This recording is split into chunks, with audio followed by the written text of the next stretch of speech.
Nos bastidores da República.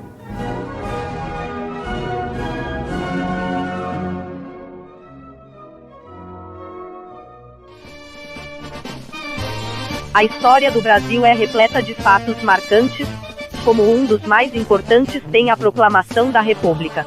Fato que até hoje em meio à história do Brasil traz dúvidas e controvérsias, sendo assim vou contar um pouquinho desse fato que marcou o Brasil, até chegarmos a Magé. Houve conflitos sociais que já pressionavam o governo monárquico a fazer o Brasil uma república. Era questão de necessidade para nosso país, senão o Brasil ia virar um país todo em guerra. Entretanto, a partir de 1880, a política não era feita somente na Assembleia, mas também nos quartéis. O Exército foi a instituição que saiu fortalecida na Guerra do Paraguai. Literalmente, os soldados tinham sido os salvadores da pátria. Para a tarefa, contribuíram milhares de escravos incorporados às tropas. Os negros formaram a maioria dos batalhões brasileiros naquele momento.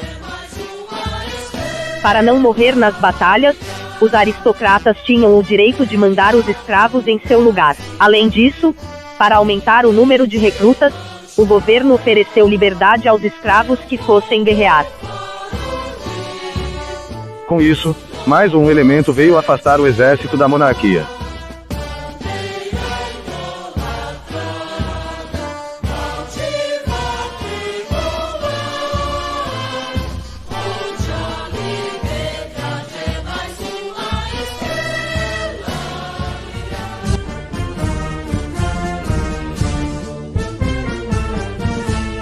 Marcílio Dias, da raça negra, o herói da Batalha do Riachuelo, foi embarcado no Parnaíba, era rio-grandense e foi recrutado quando capoeirava. Sua mãe, uma velhinha alquebrada, afadigada, anêmica, cansada, debilitada, rogou que não levassem o seu filho.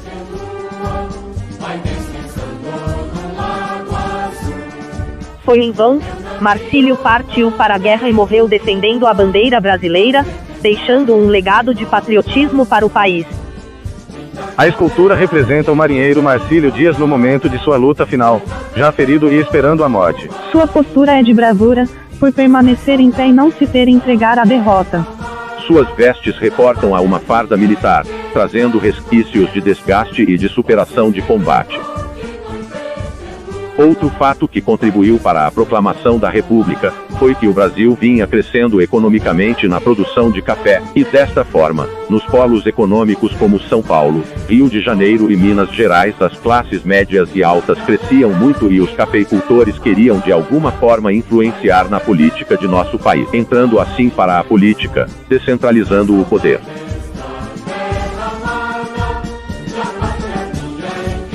Houve várias tentativas de mudanças. A primeira ocorreu em 1789, Vila Rica, Minas Gerais,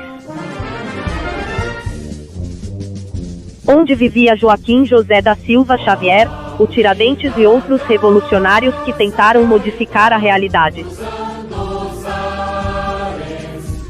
principalmente por não concordarem com os altos impostos cobrados pelo rei.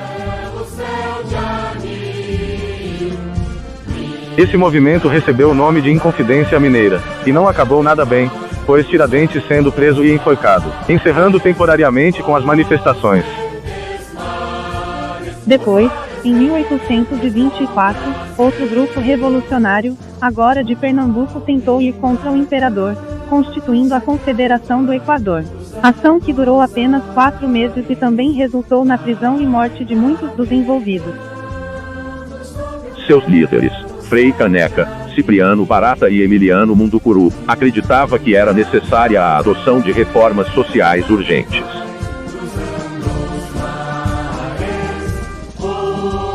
O fato de os negros terem ajudado o exército na Guerra do Paraguai não os tornaram livres quando retornaram ao Brasil.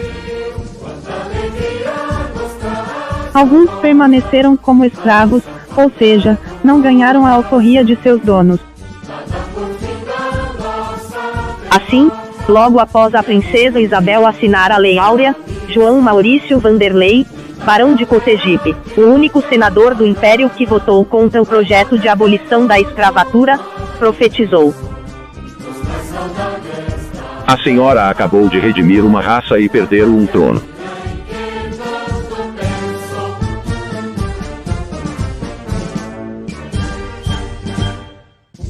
Houve acontecimentos determinantes para que a proclamação da República realmente acontecesse.